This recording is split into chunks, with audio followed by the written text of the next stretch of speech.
ஜூலை 6 இன்று பாரதிய ஜனதா கட்சியினுடைய முன்னோடி அமைப்பான பாரதிய ஜனசங்கத்தை தோற்றுவித்த நிறுவனர் டாக்டர் ஷியாமா பிரசாத் முகர்ஜி அவர்களுடைய பிறந்த தினம். டாக்டர் ஷியாமா பிரசாத் முகர்ஜி அவர்கள் பாரதிய ஜனசங்கத்தை உருவாக்கியதோடு அல்லாமல் முதல் தேர்தலிலேயே 3 நாடாளுமன்ற உறுப்பினர்கள் வெற்றி பெற்ற வரலாறு, எல்லாவற்றை விட மிக முக்கியமாக ஜம்மு காஷ்மீருக்கு சிறப்பு பிரிவு 370 வழங்கியதற்கு எதிராக அன்றைய காலகட்டத்தில் ஜம்மு காஷ்மீர் மாநிலத்திற்குள் நுழைய வேண்டும் என்றால் பர்மிட் முறை இருந்தது. அங்கு மாநில சட்டமன்றத்திற்கு பாராளுமன்றதான் என் பெயர். அதே போல ஜம்மு காஷ்மீர் மாநிலத்திற்கு தனியாக ஒரு கொடி. ஆக இதை எதிர்த்து ஜம்மு காஷ்மீர் மாநிலம் இந்தியாவினுடைய ஒருங்கிணைந்த ஒரு பகுதி. இந்த சிறப்பு பிரிவின் காரணமாக 2 பிரதமர்கள், 2 நாடாளுமன்றம், 2 கொடி என்பது இருக்கக்கூடாது என்பதற்காக சத்தியாகிரகத்தை ஆரம்பித்து பர்மிட் இல்லாமலேயே ஜம்மு காஷ்மீர் மாநிலத்திற்குள் நுழைந்ததன் காரணமாக கைது செய்யப்பட்டு மிக குறுகிய காலத்தில் மர்மமான முறையில் அவர் மறைந்தார். அவர் உருவாக்கிய பாரதிய ஜனசங்கம் தான் பிற்காலத்திலே ஜனதா கட்சியோடு இணைந்து ஆட்சி அமைத்ததற்கு பின்பாக தனியாக ஒரு அரசியல் கட்சி உருவாக்கப்பட வேண்டும் என்கின்ற சூழ்நிலையில் 1980 பாரதிய ஜனதா கட்சி உருவானது. பாரதிய ஜனதா கட்சி உருவான போதிலும் கூட அடிப்படை கொள்கைகளாக பாரதிய ஜனசங்கம் வைத்திருந்த கொள்கைகளைத்தான் ஏற்றுக்கொண்டது. அதில் சிறப்பு பிரிவு 370 ஜம்மு காஷ்மீர் மாநிலத்திற்கு ரத்து செய்ய வேண்டும் என்கின்ற 3 முக்கிய கோரிக்கைகளில் ஒரு கோரிக்கை பாரதிய ஜனதா கட்சிக்கு ஆர்டிகல் 370 தான். அப்படி ஆர்டிகல் 370 நீக்கப்பட வேண்டும் என்பதற்காகவே உயிர் தியாகம் செய்த டாக்டர் ஷியாமா பிரசாத் முகர்ஜி அவர்களுடைய நினைவு தினம் ஜூன் 23.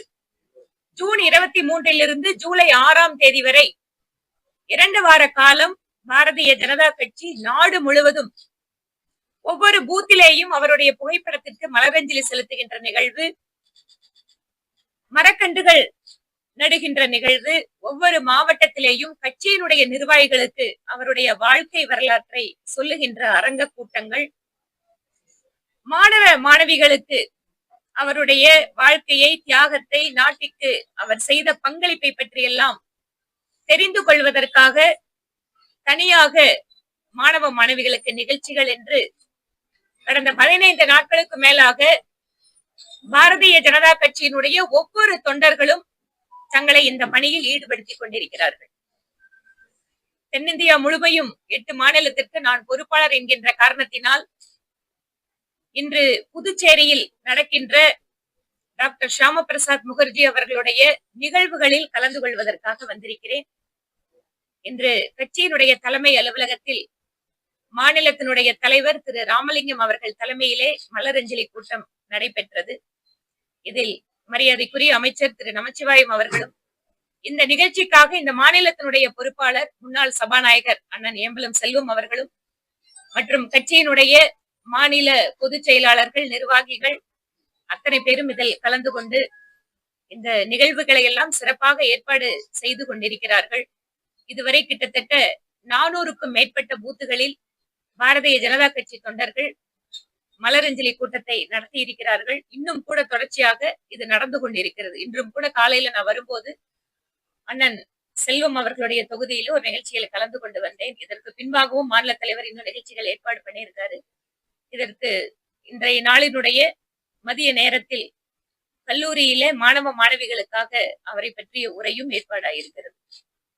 டாக்டர் ஷியாமா பிரசாத் முகர்ஜி அவர்கள் பாரதிய ஜனசங்கத்தை உருவாக்கியவர், நிறுவனர் மட்டுமல்ல. இன்று பாரதிய ஜனதா கட்சி உலகத்திலேயே மிகப்பெரிய ஒரு அரசியல் கட்சியாக உருவாகி இருப்பதற்கு அடித்தளமிட்டவர். அது மட்டுமல்ல, ஒரு அரசியல் கட்சி வெற்றிகரமாக எப்படி மக்கள் சேவையில் தங்களை ஈடுபடுத்திக் கொள்ள வேண்டும் என்பதற்கு மிகச்சிறந்த உதாரணமாக அண்மை காலங்களில் இருப்பது பாரதிய ஜனதா கட்சி தான். அதனால்தான் கிட்டத்தட்ட 22 மாநிலங்களில் பாரதிய ஜனதா கட்சியும் கூட்டணியும் இணைந்து இன்று இந்தியாவிலே மிக சிறப்பாக ஆட்சி நடத்தி கொண்டிருக்கிறோம். அது மட்டுமல்ல, 3வது முறையாக பிரதமர் நரேந்திர மோடி அவர்களுக்கு வாய்ப்பு வழங்கி கிட்டத்தட்ட 23 கோடி மக்களை ஏழ்மையிலிருந்து மீட்டு வந்திருக்கக்கூடிய ஒரு அரசு, அதை நடத்துகின்ற கட்சி என்ற விதத்திலேயும் கூட நாங்கள் பெருமைப்படுகிறோம்.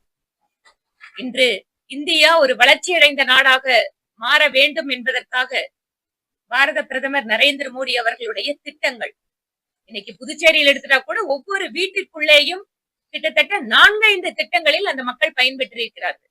பெண்களுக்கு என்று எடுத்துக்கொண்டால் கூட கழிப்பிடங்கள் கட்டி தருவது, கேஸ் இணைப்பு தருவது, அவர்களுக்கு வங்கி கணக்கு துவக்குவது, அதே போல ஆயுஷ்மான் பாரத், ஒவ்வொரு குடும்பத்திற்கும் 5 லட்சம் ரூபாய் மருத்துவ காப்பீடு என்று ஒவ்வொரு நபருக்கும் குறைந்தது 5 அல்லது 6 திட்டங்களில் பலன் பெறக்கூடிய வகையிலே பிரதமர் நரேந்திர மோடி அவர்களுடைய மத்திய அரசின் திட்டங்கள் இருக்கிறது. தொடர்ச்சியாக புதுச்சேரி மக்களும் பாரதிய ஜனதா கட்சி கூட்டணி அரசுக்கு ஆதரவு அளித்துக் கொண்டிருக்கிறார்கள். அதனால் புதுச்சேரியினுடைய வளர்ச்சி என்பதும் முன்னேற்றம் என்பதும் எப்போதும் பாரதிய ஜனதா கட்சிக்கு முக்கியத்துவமானது. தொடர்ந்து மக்கள் பணியில் இங்கு புதுச்சேரி மாநில பாரதிய ஜனதா கட்சி தன்னை ஈடுபடுத்திக் கொள்ளும். இங்கு கூட்டணி அரசாங்கம் அமைந்திருக்கிறது. மாநிலத்தினுடைய முதல்வராக மரியாதைக்குரிய என்.ஆர். ரங்கசாமி அவர்கள் தொடர்ச்சியாக ஆட்சி புரிவதற்கு மக்கள் ஆதரவு அளித்திருக்கிறார்கள். அவருக்கும் சிறந்த முறையிலே ஒத்துழைப்பு கொடுத்து பாரதிய ஜனதா கட்சி நிர்வாகத்தையும் அரசாங்கத்தையும் நடத்துவதற்கு உதவி செய்யும்.